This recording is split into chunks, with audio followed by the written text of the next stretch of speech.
میرا یہ قدم تمام اولیاء کرام کی گردن پر ہے۔ ایک مرتبہ محلہ حلبہ میں اپنے مہمان خانے میں وعظ فرماتے ہوئے حضور سیدنا غوث اعظم پر اچانک حالت کشف طاری ہوئی۔ آپ رحمت اللہ علیہ نے فرمایا، میرا یہ قدم ہر ولی اللہ کی گردن پر ہے۔ یہ ارشاد سن کر تمام اولیاء اللہ نے اپنی گردنیں جھکا دیں۔ صلحائے امت نے اس کی توضیح فرمائی ہے کہ آپ رحمت اللہ علیہ کے عہد مبارک اور بعد میں قیامت تک آپ کی عطا کے بغیر ولی اللہ ولایت کے درجے پر فائز نہیں ہو سکتا۔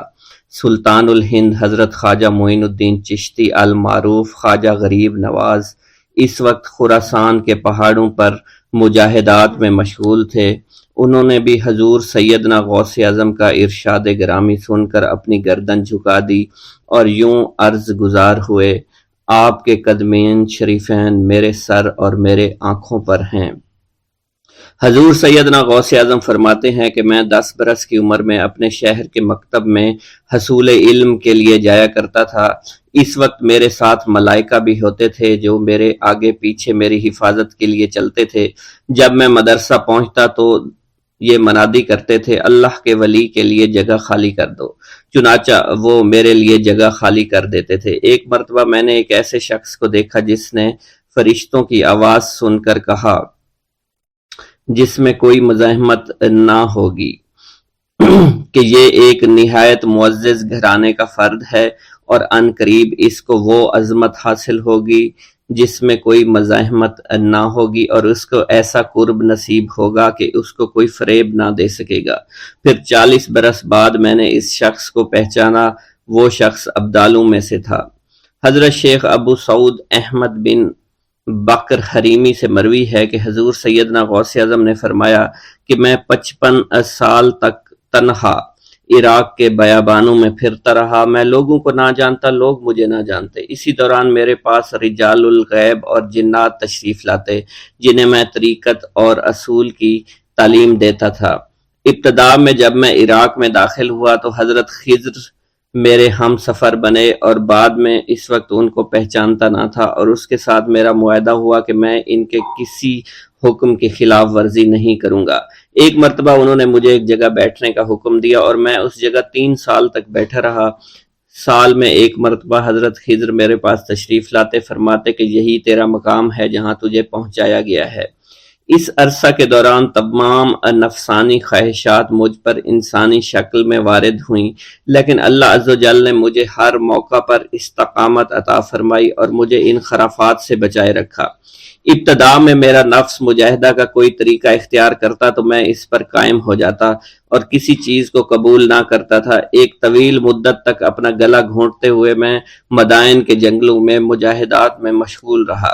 حضور سیدنا غوث اعظم فرماتے ہیں کہ میں نے اپنے نفس کو مختلف مجاہدوں، مختلف ریاضتوں اور مختلف مشقتوں میں ڈالے رکھا۔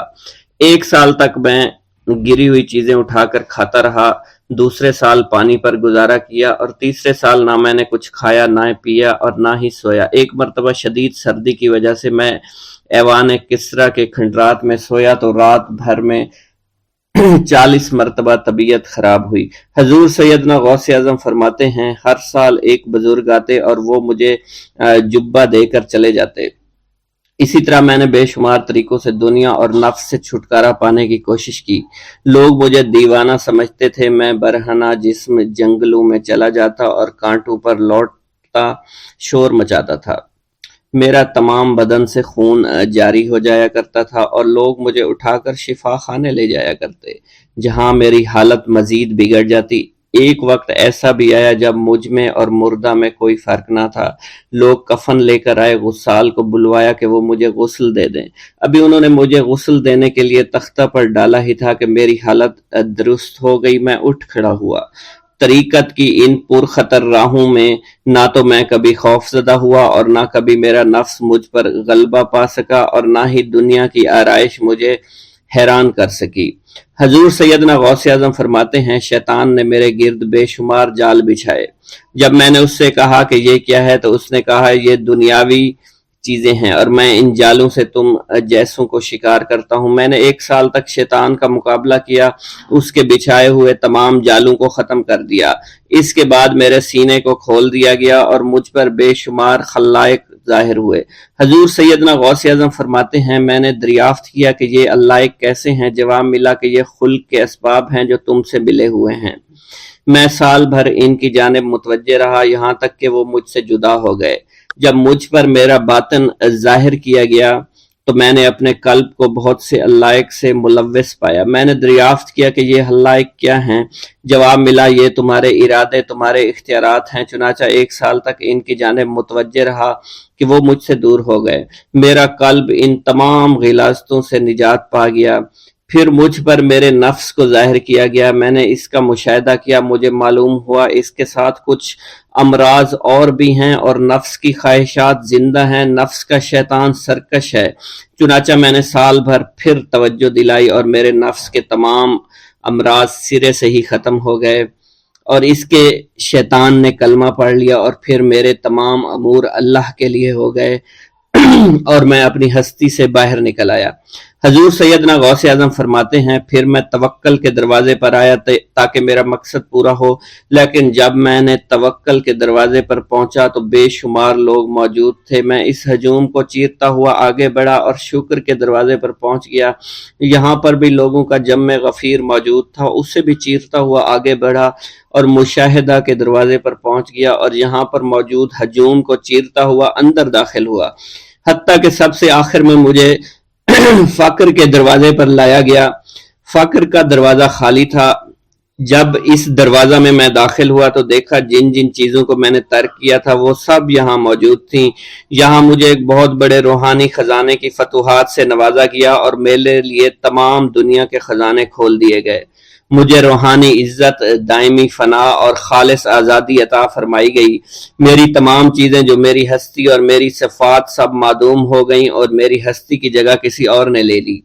حضرت شیخ ابو سعید مخزومی نے حضور سیدنا غوث اعظم کو خرقہ خلافت سے نوازا اور فرمایا اے عبد القادر، یہ وہ خرقہ ہے جو حضور نبی کریم صلی اللہ علیہ وسلم نے حضرت سیدنا علی المرتضیٰ کو عطا فرمایا، اور حضرت سیدنا علی المرتضیٰ نے یہ خرقہ حضرت خواجہ حسن بصری کو عطا فرمایا تھا، جس سے ہوتا ہوا یہ خرقہ مجھ تک پہنچا، اور یہ تمہاری امانت تھی جو میں نے تم تک آج پہنچا دی ہے۔ حضور سیدنا غوث اعظم نے جب خرقہ مبارک کو زیب تن کیا تو آپ پر بے شمار انوار و تجلیات کی بارش ہونا شروع ہو گئی۔ حضور سیدنا غوث اعظم نے حضرت شیخ ابو سعید مخزومی کے مدرسہ میں تدریسی فرائض سر انجام دینا شروع کر دیے۔ آپ کے لیے فی الحال تدریسی مصروفیات کے علاوہ کوئی کام نہ تھا۔ آپ کی شبانہ روز کی محنت سے آپ کے نام کا شعرہ کچھ ہی دنوں میں سارے بغداد میں پھیل گیا۔ طلبہ دور دراز کے علاقوں سے علم کے حصول کے لیے آنے لگے۔ طلبہ کی تعداد جب مزید بڑھنا شروع ہو گئی تو ارد گرد کے کئی مکانات کو خرید کر مدرسہ میں داخل کر لیا گیا۔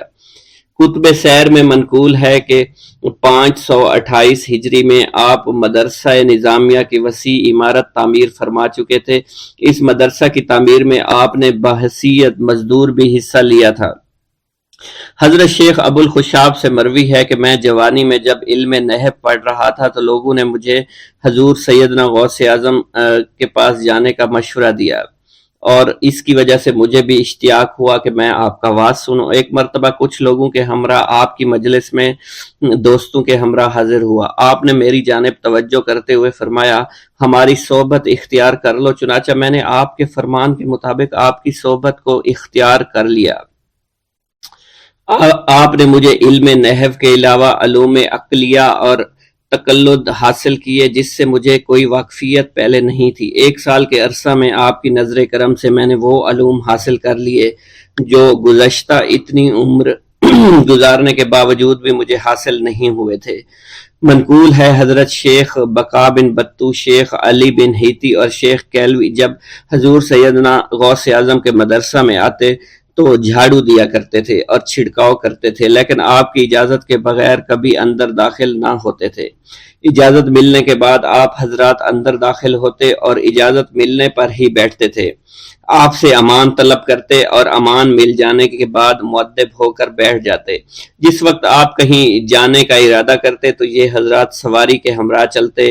آپ انہیں اس فعل سے منع فرمایا کرتے تھے اور کہتے تھے کہ ہمیں آپ کے ذریعے قرب الہی حاصل ہوا ہے۔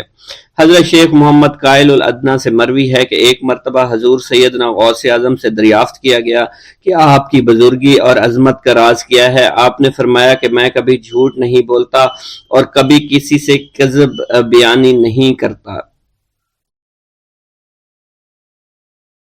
بسم اللہ الرحمن الرحیم۔ السلام علیکم۔ حضور سیدنا غوث اعظم فرماتے ہیں، میں 10 برس کی عمر میں اپنے شہر کے مکتب میں حصول علم کے لیے جایا کرتا تھا۔ اس وقت میرے ساتھ ملائکہ بھی ہوتے تھے جو میرے آگے پیچھے میری حفاظت کی غرض سے چلتے تھے۔ جب میں مدرسہ پہنچتا تھا تو وہ بار بار منادی کرتے تھے، اللہ کے ولی کے لیے جگہ خالی کر دو۔ چنانچہ وہ میرے لیے جگہ خالی کر دیتے تھے۔ ایک مرتبہ میں نے ایک ایسے شخص کو دیکھا جس نے فرشتوں کی آواز سن کر کہا کہ یہ نہایت معزز گھرانے کا فرد ہے اور عن قریب اس کو وہ عظمت اور بزرگی حاصل ہوگی جس میں کوئی مزاحمت نہ ہوگی۔ اس کو ایسا قرب نصیب ہوگا کہ اس کو کوئی فریب نہ دے سکے گا۔ پھر 40 برس بعد میں نے اس شخص کو پہچانا، وہ شخص ابدالوں میں سے تھا۔ حضرت شیخ ابو سعود احمد بن ابی بکر سے مروی ہے، حضور سیدنا غوث اعظم نے فرمایا، میں 25 سال تک تنہا عراق کے بیابانوں میں پھرتا رہا۔ میں لوگوں کو نہ جانتا تھا، لوگ مجھے نہیں جانتے تھے۔ اسی دوران میرے پاس رجال الغیب اور جنات تشریف لائے جنہیں میں طریقت اور رسول اللہ کی تعلیم دیا کرتا تھا۔ ابتدا میں جب میں عراق میں داخل ہوا تو حضرت خضر میرے ہم سفر تھے اور میں انہیں اس وقت سے پہچانتا نہیں تھا۔ ان کے ساتھ میرا معاہدہ ہوا کہ میں ان کے کسی حکم کی خلاف ورزی نہیں کروں گا۔ ایک مرتبہ انہوں نے مجھے ایک جگہ بیٹھنے کا حکم دیا، میں اسی جگہ 3 سال بیٹھا رہا۔ سال میں ایک مرتبہ حضرت خضر میرے پاس تشریف لاتے اور فرماتے، یہی تیرا مقام ہے جہاں تجھے پہنچایا گیا ہے۔ اس عرصہ کے دوران تمام نفسانی خواہشات مجھ پر انسانی شکل میں وارد ہوئیں، لیکن اللہ نے مجھے ہر موقع پر استقامت عطا فرمائی اور مجھے ان خرافات سے بچائے رکھا۔ ابتدا میں میرا نفس مجاہدہ کا کوئی طریقہ اختیار کرتا تو میں اس پر قائم ہو جایا کرتا تھا اور کسی چیز کو قبول نہیں کرتا تھا۔ ایک طویل مدت تک اپنا گلا گھونٹتے ہوئے میں نے مدائن کے جنگلوں میں مجاہدات میں مشغول رہا۔ حضور سیدنا غوث اعظم فرماتے ہیں، میں نے اپنے نفس کو مختلف مجاہدوں اور ریاستوں اور مشقتوں میں ڈالے رکھا۔ 1 سال تک میں گری ہوئی چیزیں اٹھا کر کھاتا رہا، اسی دوسرے سال میں صرف پانی پر گزارا کرتا رہا اور تیسرے سال میں نے کچھ نہ کھایا اور نہ پیا نہ ہی سویا۔ ایک مرتبہ شدید سردی کی وجہ سے میں ایوان کسریٰ کے کھنڈرات میں سویا تو رات بھر میں 40 مرتبہ احتلام ہوا۔ میں نے ہر مرتبہ دریائے دجلہ پر جا کر غسل فرمایا، پھر نیند کے خوف سے محل کے اوپر ایک ویران جگہ پر چڑھ گیا اور وہاں 2 سال تک قیام کیا، حتیٰ کہ سردی کے سوا کوئی شے کھانے کو میسر نہیں تھی۔ حضور سیدنا غوث اعظم فرماتے ہیں، ہر سال ایک بزرگ آتے اور وہ مجھے اونی جبہ دے کر چلے جاتے۔ اسی طرح میں نے بے شمار طریقوں سے دنیا اور نفس سے چھٹکارا حاصل کرنے کی کوشش کی۔ لوگ مجھے دیوانہ سمجھتے تھے، میں برہنہ جسم جنگلوں میں چلا جاتا، کانٹوں پر لوٹا شور مچایا کرتا، میرے تمام بدن سے خون جاری ہو جایا کرتا۔ لوگ مجھے اٹھا کر شفا خانے لے جایا کرتے جہاں میری حالت مزید بگڑ جایا کرتی۔ ایک وقت ایسا آیا جب مجھ میں اور مردہ میں کوئی فرق نہ تھا۔ لوگ کفن لے آئے اور غسال کو بلوایا کہ وہ مجھے غسل دے۔ ابھی انہوں نے مجھے غسل دینے کے لیے ایک تختہ پر لٹایا، میری حالت درست ہو گئی، میں اٹھ کھڑا ہوا۔ طریقت کی ان پرخطر راہوں میں نہ تو میں کبھی خوف زدہ ہوا، نہ کبھی میرا نفس مجھ پر غالب پا سکا اور نہ ہی دنیا کی آسائش مجھے حیران کر سکی۔ حضور سید غوث اعظم فرماتے ہیں، شیطان نے میرے گرد بے شمار جال بچھائے۔ جب میں نے ان سے کہا یہ کیا ہے، اس نے کہا یہ دنیاوی آلائشیں ہیں اور میں ان جالوں میں سے تم لوگوں کا شکار کیا کرتا ہوں۔ میں نے 1 سال تک شیطان کا مقابلہ کیا، اس کے بچھائے ہوئے تمام جالوں کو ختم کیا۔ اس کے بعد میرے سینے کو کھول دیا گیا اور مجھ پر بے شمار خلائق ظاہر ہوئے۔ حضور سیدنا غوث اعظم فرماتے ہیں، میں نے دریافت کیا کہ یہ اللہ ایک کیسے ہے؟ جواب ملا، یہ خلق کے اسباب ہیں جو تم سے ملے ہوئے ہیں۔ میں سال بھر ان کی جانب متوجہ رہا، یہاں تک کہ وہ مجھ سے جدا ہو گئے۔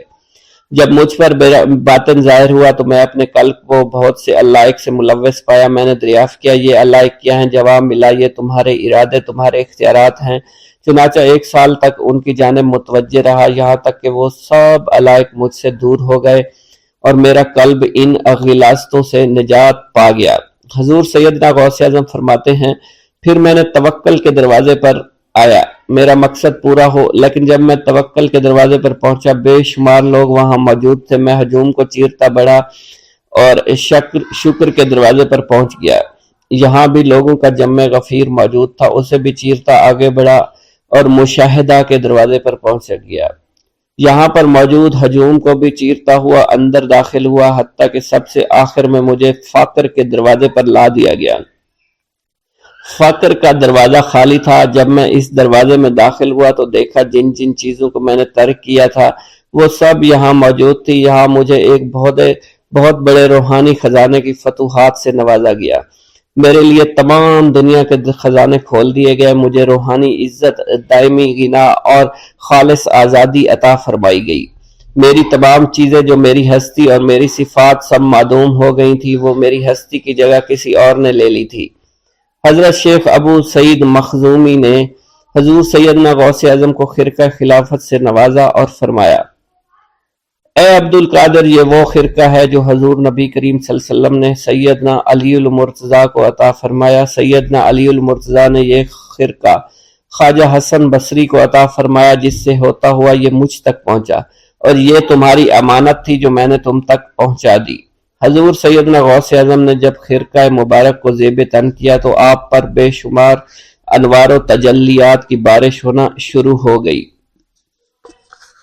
ایک گاؤں کے بارے میں کہا جاتا تھا کہ جہاں قدرت کی بے پناہ نعمتیں تھیں، اللہ پاک نے وہاں کے لوگوں کو مالا مال کیا ہوا تھا۔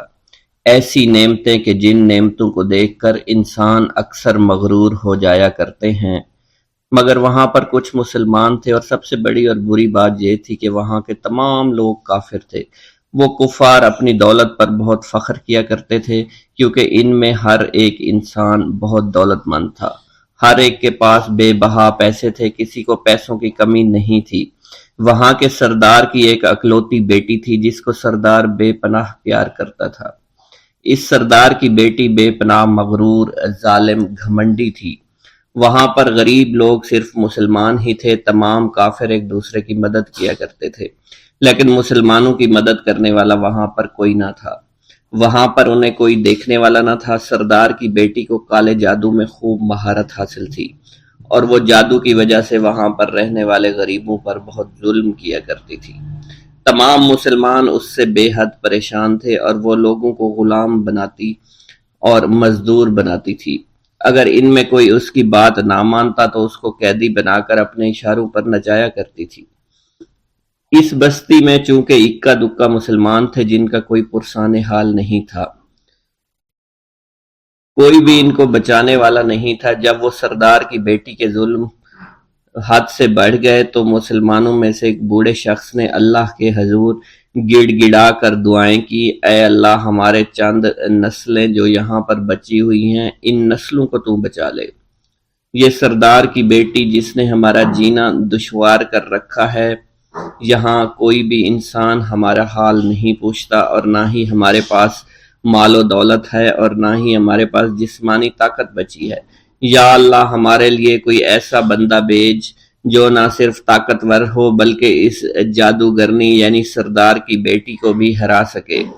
اللہ رب العزت نے اس بوڑھے کی دعا کو قبول فرمایا، اور یوں اس جگہ پر ایک اللہ والے کو بھیج دیا، اور وہ اللہ والے ایسے ہی بستی میں داخل نہیں ہوئے، بلکہ ایک دن کچھ عجیب واقعہ ہوا۔ ان کافروں کا سردار جنگل میں سیر سپاٹے کرتے ہوئے نکلا تھا، بڑی شان سے چلتا ہوا وہ سفر کر رہا تھا۔ اچانک ایک زہریلا سانپ اس کے سامنے آیا۔ اس زہریلے سانپ نے بادشاہ کو ڈس لیا، اور وہ بے ہوش ہو کر زمین پر گر پڑا اور تڑپنے لگا۔ اس کے جو ساتھی تھے انہوں نے جب اپنے سردار کو یوں تڑپتا ہوا دیکھا اور سردار کی غیر حالت دیکھی تو کہ جسے ایک زہریلے سانپ نے کاٹ لیا ہے، تو وہ فوراً اسے اٹھا کر گھر لے آئے تاکہ اسے بچانے کے لیے کچھ کیا جا سکے۔ اس لڑکی نے اپنے باپ کی جب یہ حالت دیکھی تو اپنے آس پاس کے بڑے بڑے حکیموں کو بلایا، لیکن عجیب بات یہ تھی کہ لاکھ کوشش کے باوجود زہر نکالنے میں سارے ناکام ہو رہے تھے، اور زہر تیزی کے ساتھ اس کے جسم میں پھیلتا چلا جا رہا تھا۔ لیکن اسی وقت وہاں ایک درویش کی آمد ہوئی، ایک اللہ والے آئے، ان اللہ پاک نے اس مقصد کے تحت وہاں بھیجا تھا۔ اس اللہ کے ولی نے سردار کے گھر پر پہنچ کر دروازے کو کھٹکھٹایا۔ نوکروں نے پوچھا کون ہو، کس سے ملنا ہے؟ اس نے کہا میں نے سنا ہے کہ یہاں کے سردار کو سانپ نے ڈس لیا ہے۔ نوکر کہنے لگے کہ تمہیں کیسے پتا چلا کہ یہاں کے سردار کو سانپ نے ڈس لیا ہے؟ تم تو ہمیں اجنبی لگتے ہو، ہم نے تمہیں آج تک یہاں نہیں دیکھا ہے۔ اس نے کہا میں مسافر ہوں اور مجھے خبر ملی ہے کہ یہاں کے سردار کو ایک زہریلے سانپ نے ڈس لیا ہے اور کوئی بھی اس کا علاج نہیں کر پا رہا۔ نوکروں نے کہا تم کون ہو؟ اللہ والے نے کہا میں حکیم ہوں اور میں ان کے علاج کی غرض سے یہاں آیا ہوں۔ وہ نوکر اللہ والے کی حالت دیکھ کر ہنسنے لگے، کیونکہ آپ نے پھٹے پرانے کپڑے پہن رکھے تھے اور دیکھنے سے بہت غریب معلوم ہوتے تھے۔ وہ نوکر کہنے لگے کہ اتنے بڑے سردار کا علاج کرو گے؟ ارے یہاں تو اس کے پاس بڑے بڑے حکیم بلائے گئے ہیں، ہمارے سردار کے پاس پیسوں کی کوئی کمی نہیں ہے، اور وہ تم جیسے غریب سے بھلا کیوں علاج کروائیں گے؟ درویش نے کہا اگر تم چاہتے ہو تمہارے سردار کی جان بچ جائے پھر مجھے اندر جانے دو۔ غلام کہنے لگا ٹھیک ہے، ہم اندر جا کر اجازت لے کر آتے ہیں۔ نوکر اندر گئے، سردار کی بیٹی سے کہا ایک غریب آیا ہے، کپڑوں سے فقیر معلوم ہوتا ہے، لیکن کہتا ہے میں سردار کا علاج کر سکتا ہوں اور میں سردار کا علاج کروں گا۔ جو زہر تیزی کے ساتھ جسم میں پھیل رہا ہے میں اس کو باہر نکال پھینک کروں گا۔ اس کی بیٹی کہنے لگی ٹھیک ہے بلا لو۔ جب وہ اللہ والے اس کے گھر کے اندر گئے تو دیکھا سردار تڑپ رہا تھا، ٹانگ کو بار بار بستر پر پٹخ رہا تھا۔ اللہ والے نے اس کے پیر کی طرف دیکھا جہاں سانپ نے اس کو کاٹا تھا، اسی جگہ اللہ والے نے تھوک دیا، فوراً وہاں سے بھاگ گئے۔ اس کے سارے سپاہی اس کی بیٹی دیکھ کر حیران رہ گئے کہ یہ بھلا کون سا دیوانہ ہے، کمرے میں آیا، علاج کی بجائے اسی جگہ پر تھوک دیا جہاں صرف کاٹا تھا، اور بھاگ بھی گیا، اس کو کوئی گرفتار نہیں کر سکا۔ سردار کی بیٹی غصے میں تل ملا اٹھی کہ اس نے جو گستاخی کی ہے اس کی کوئی بات نہیں، تھوک کو میں صاف کروا دوں گی، مگر اس کو تو میں ابھی گرفتار کرواتی ہوں۔ اور اس نے اپنے سردار کے ایک نوکر سے کہا کہ اس تھوک کو صاف کرو۔ اس نوکر نے تھوک کو صاف کرنے کی بجائے اس کو اچھی طرح سے ٹانگ پر مل دیا۔ لڑکی نے کہا کیا کر رہے ہو؟ اس فقیر نے میرے باپ کی ٹانگ پر تھوک دیا، اب اس تھوک کو تم مل رہے ہو؟ حکیم نے اپنے ہاتھ کے اشارے سے سردار کے بیٹے کو روک دیا۔ جیسے اس تھوک کو سردار کی ٹانگ پر ملا گیا فوراً سارا زہر ختم ہو گیا۔ جو ٹانگ کٹنے کے قابل تھی وہ ٹانگ بالکل ٹھیک ہو چکی تھی، جو نیلی پڑ چکی تھی اب اصلی حالت میں آہستہ آہستہ واپس آ رہی تھی۔ اور جب وہ قبیلے کا سردار بالکل ٹھیک ہو گیا، ہوش میں آ گیا تو حیران رہ گیا۔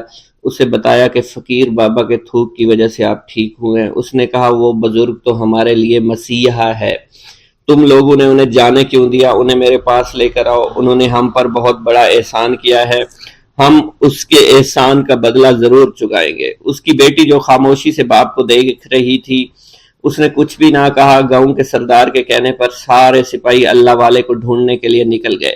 وہ چاروں طرف پھیل گئے لیکن کہیں بھی اللہ والے کا پتہ نہیں چل رہا تھا۔ پھر جب سپاہی تلاش کرتے کرتے جنگل میں داخل ہوئے، وہاں ایک درخت کے نیچے ایک آدمی کو عبادت کرتے ہوئے دیکھا۔ وہ غور سے اس کو دیکھ رہے تھے اور کہہ رہے تھے یہ کس طرح کی عبادت کر رہے ہیں؟ ہم لوگ تو اپنے بتوں کے آگے ہاتھ جوڑتے ہیں، یہ نہ جانے کس کو سجدہ کر رہے ہیں۔ خیر، عبادت کے فوراً بعد اللہ والے کو پکڑ لیا، گاؤں کے سردار کے سامنے پیش کیا۔ وہ کہنے لگا آپ کون ہیں اور کہاں سے آئے ہیں؟ سب سے پہلے تو میں گستاخی کی معافی چاہتا ہوں، میرے لوگوں نے آپ کے ساتھ بڑی بدتمیزی کی، لیکن آپ کی وجہ سے آج میں زندہ ہوں۔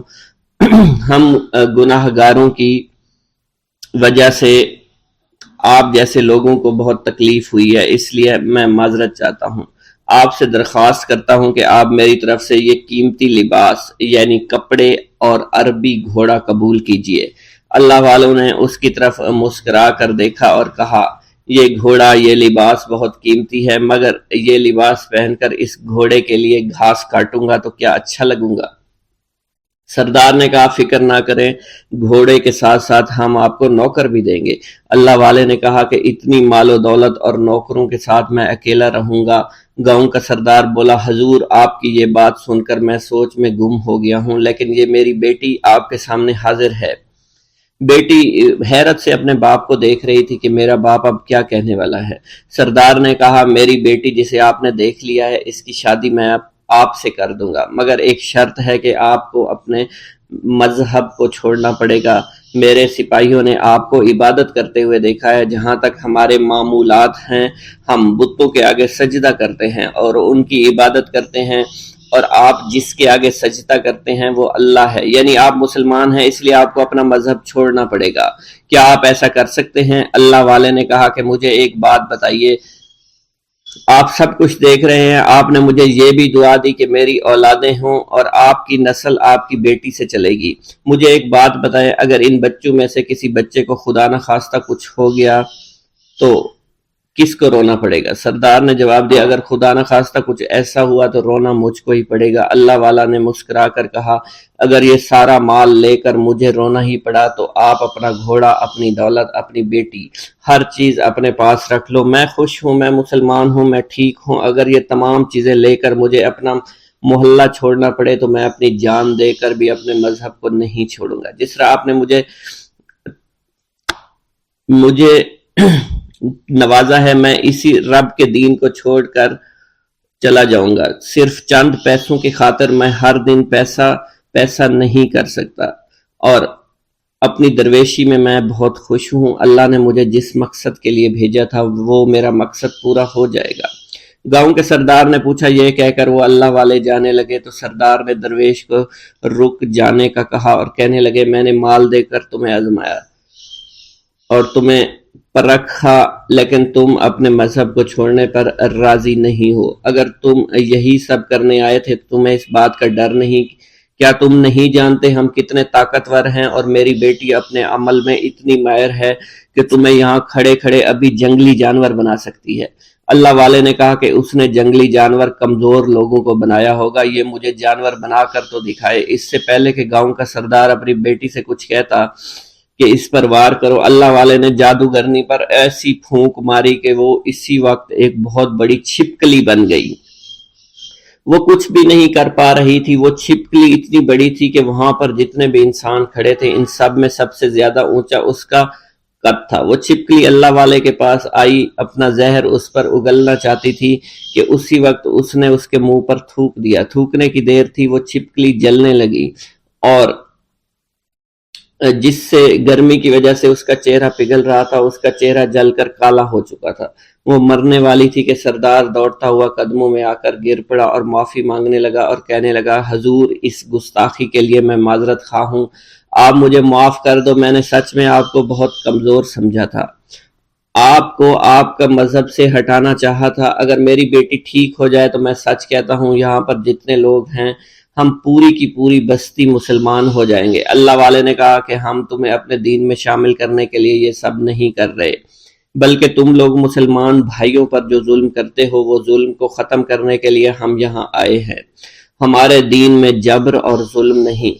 اگر تمہارے بیٹی سے انسان بن کر سدھر جاتی ہے تو اس کو اس کی اصلی حالت میں لانے کے لیے میں خود کو اللہ کی بارگاہ میں پیش کروں گا اور دعا کروں گا۔ سردار کہنے لگا کہ ہاں میری بیٹی اصلی حالت میں اگر آ جائے تو پھر ہم کسی پر ظلم و ستم نہیں کریں گے، اور میں دل سے اپنی بیٹی کے لیے معافی چاہتا ہوں۔ آج سے یہ کوئی بھی جادو ٹونا اور مسلمانوں کو تنگ نہیں کرے گی اور نہ ہی کسی مسلمان پر یہ ظلم اور جبر کرے گی، بس آپ اسے دوبارہ سے انسان بنا دے۔ اللہ والا نے چھپکلی پر دوبارہ سے پھونک ماری تو پھر سے انسان بن گئی اور اللہ والے کے قدموں سے وہ لپٹ گئی، کہنے لگی مجھے معاف کر دیجئے، مجھے معاف کر دیجئے، میں نے اپنے آپ کو بہت طاقتور سمجھا۔ اس لڑکی کا آدھا چہرہ جل چکا تھا اور کالا ہو چکا تھا۔ وہ کہنے لگی کہ آج اپنے باپ کے ساتھ میں آپ کے دستے مبارک پر مسلمان ہونا چاہتی ہوں۔ میں وعدہ کرتی ہوں کہ آج سے اس بستی پر کوئی بھی کافر کسی مسلمان کے ساتھ بدتمیزی نہیں کرے گا، زیادتی نہیں کرے گا، ظلم اور جبر نہیں کرے گا، بلکہ ہم سب یہاں مل جل کر رہیں گے اور بھائی چارے کے ساتھ رہیں گے۔ ہم سب مسلمان ہو جائیں گے اور پھر یوں اللہ والے کے ہاتھوں پوری بستی کا سردار اور اس کی بیٹی نے اسلام قبول کر لیا، اور سردار نے اللہ والے سے اپنی بیٹی کا نکاح کر دیا، اور پھر اس بستی میں ہمیشہ کے لیے امن و امان قائم ہو گیا۔ رحمان فرماتے ہیں کہ والد بزرگوار اپنے وعظ کے دوران الحمدللہ رب العالمین کہہ کر خاموش ہو جاتے اور دوبارہ کہہ کر سکوت فرماتے تھے، اور تیسری مرتبہ کہنے کے بعد کچھ دیر توقف فرماتے، اور آپ کی محفل میں تمام اولیاء حاضر و ناظر اور خاموش ہو جایا کرتے تھے۔ پھر آپ کی محفل میں اولیاء ملائکہ ایک کثیر تعداد میں آ جاتے جو محفل کے بعد نظر نہیں آیا کرتے تھے۔ آپ اپنے خطاب کو یوں شروع فرماتے: تمام تعریفیں اللہ کے لیے ہیں، اس کی مخلوق کی تعداد اس کے عرش کے وزن کے مطابق، اور بے حد تعریفیں جس سے اس کی ذات راضی ہو جائے، اس کے کلمات کی روشنی کے مطابق، اس کے علم کے مطابق، اس کی مرضی اور منشا کے مطابق، اور اس کی مخلوق کے مطابق جسے اس نے پیدا کیا۔ وہی عالم الغیب ہے، رحمان و رحیم ہے۔ میں گواہی دیتا ہوں اس کے سوا کوئی عبادت کے لائق ہی نہیں ہے، اور تمام کائنات اس کی تخلیق ہیں۔ تمام تعریفیں اسی کے لیے ہیں، وہ زندہ ہے، ہمیشہ زندہ رہے گا، اسے موت نہیں آتی بلکہ وہ مارتا ہے۔ تمام بھلائیاں اسی کے لیے ہیں، اور واحد ہے، یکتا ہے، کوئی شریک نہیں ہے، کوئی وزیر نہیں ہے۔ اس نے نہ کسی کو جنا ہے اور نہ ہی اسے کسی نے جنا ہے، وہ بلند و بالا ہے، اس جیسا کوئی نہیں۔ میں اس کی گواہی دیتا ہوں حضور نبی کریم صلی اللہ علیہ وآلہ وسلم اللہ کے رسول، اللہ کے پیغمبر ہیں، وہ تمام مخلوقات سے افضل ہیں۔ اللہ عز و جل نے ان کی ہدایت دے کر ان کو بھیجا تاکہ وہ دین اسلام کو تمام ادیان پر بلند کریں، خواہ مشرکین اس کو برا سمجھیں۔ اللہ راضی ہو خلیفہ اول حضرت سیدنا ابو بکر صدیق سے، جن کی تائید حق کے ساتھ تھی، جن کو حضور نبی کریم نے عقیق کا لقب دیا، جو پاک تھے، پاکیزہ نسل سے تعلق رکھتے تھے، جنہوں نے ہر موقع پر حضور نبی کریم صلی اللہ علیہ وسلم کی حمایت کی اور ان کی تصدیق فرمائی، اور اب بھی نبی کریم کے ہمراہ ابدی آرام فرما رہے ہیں۔ اللہ راضی ہو خلیفہ دوم حضرت سیدنا عمر فاروق رضی اللہ تعالی عنہ سے، جنہوں نے عمل کثیر کیے، جنہوں نے حق کو بلند کیا، جنہوں نے فیصلے کے لیے جن کو منتخب کیا گیا، جنہوں نے ہمیشہ حق بات کا ساتھ دیا، اور وہ بھی حضور نبی کریم صلی اللہ علیہ وسلم کے ہمراہ ابدی آرام گاہ میں آج بھی موجود ہیں۔ اللہ راضی ہو خلیفہ سوم حضرت سیدنا عثمان غنی رضی اللہ تعالی عنہ سے، جنہوں نے اپنے مال سے مسلمانوں کی امداد کی، قرآن مجید کی ترتیب و اشاعت احسن طریقے سے فرمائی، جنہوں نے امامت اور قرت سے محراب کو، منبر کو مزین کیا، اور جو افضل الشہداء ہیں اور فرشتے بھی ان سے حیا کرتے ہیں۔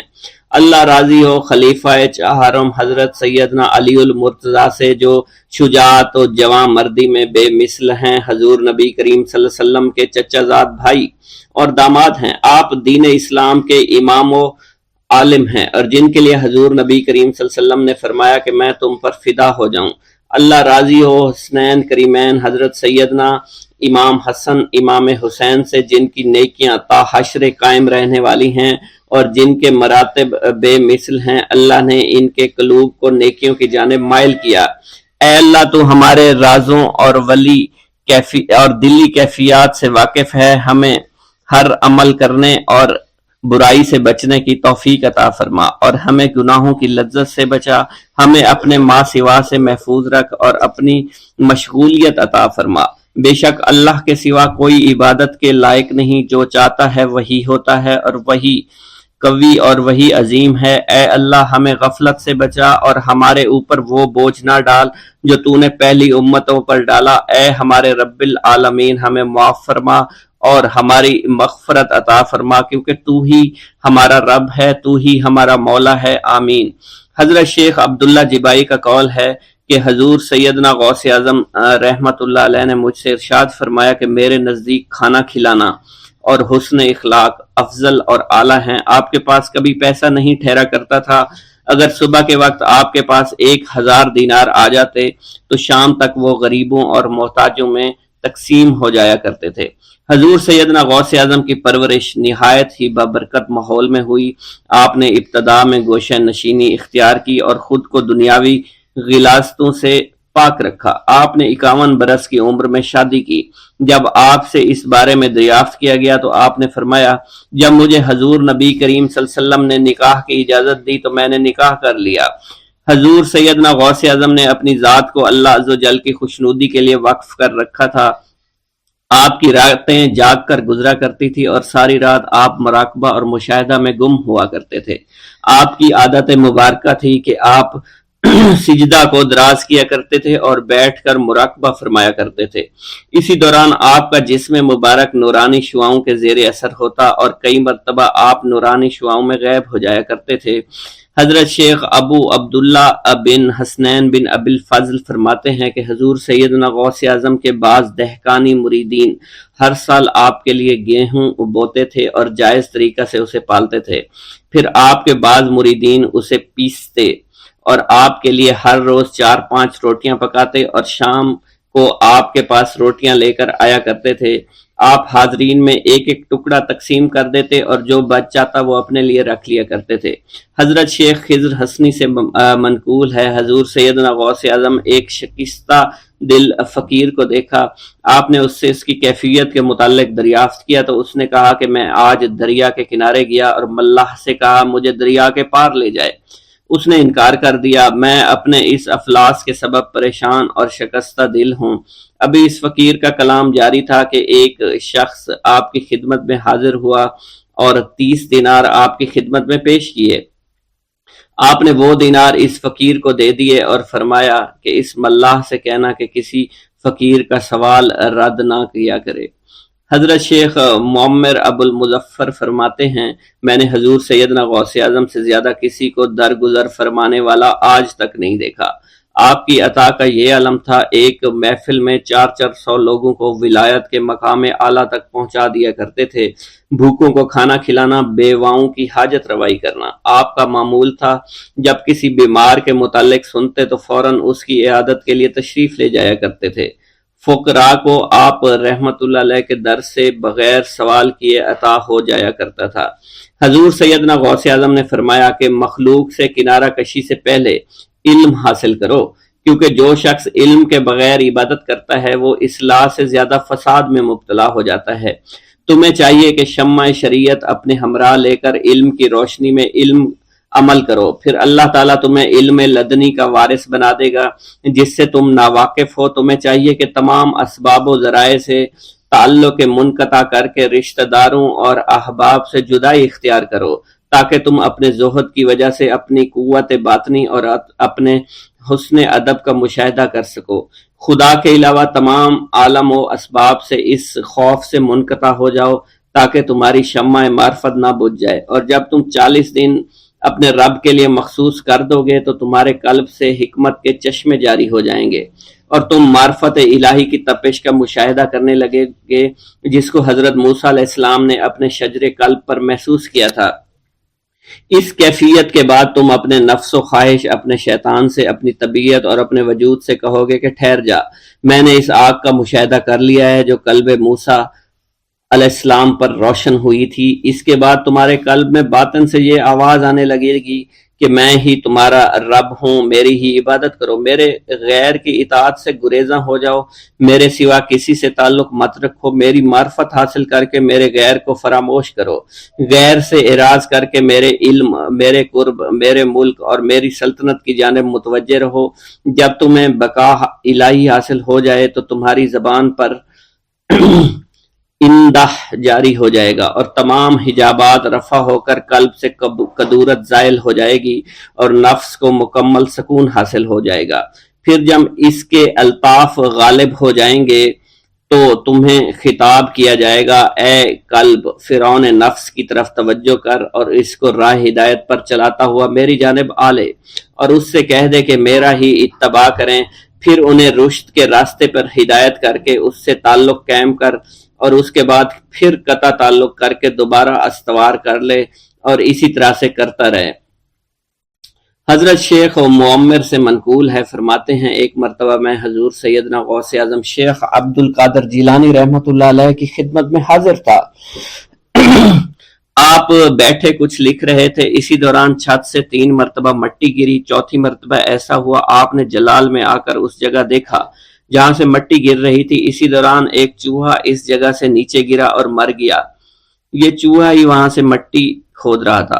حضرت شیخ عمر بن مسعود بزاز فرماتے ہیں حضور سیدنا غوث اعظم وضو فرما رہے تھے، اسی دوران ایک چڑیا نے آپ کی قمیض پر بیٹ کر دی، آپ نے جلالی نظروں سے چڑیا کو دیکھا، وہ چڑیا اسی وقت نیچے گری مر گئی۔